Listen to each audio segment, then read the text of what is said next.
Histoire de Martin, le petit pêcheur. Nous allons tout d'abord présenter Martin.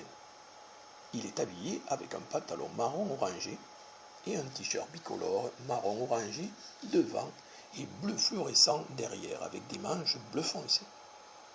Il est toujours pressé. On le voit rarement arriver, mais il laisse voir une traînée bleue fluorescente lorsqu'il s'éloigne. Il habite près du ruisseau. Sa maison, il l'a construite lui-même.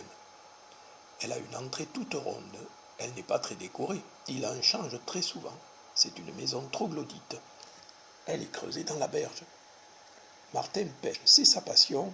C'est un vrai pêcheur. Il pêche toute la journée des pesquites. Non, pas des pesquites. Ça, c'est en occitan. On dit des vairons en français.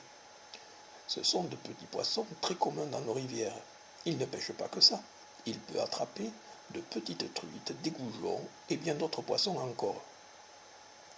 Pour observer la rivière, il s'installe sur un point surélevé de 2 ou 3 mètres. Il choisit une partie du cours d'eau peu profonde et calme.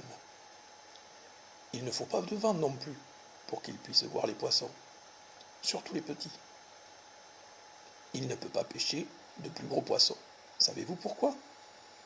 Il n'est pas très fort. Non, ce matin-là n'est pas un petit garçon, mais un oiseau, un martin pêcheur. Vous voulez le voir? Le voilà.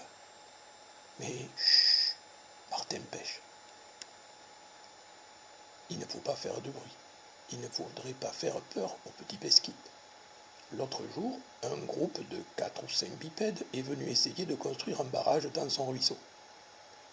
Les bipèdes, ce sont de petits garçons du village voisin. Une partie de l'après-midi, ils ont déplacé de gros cailloux.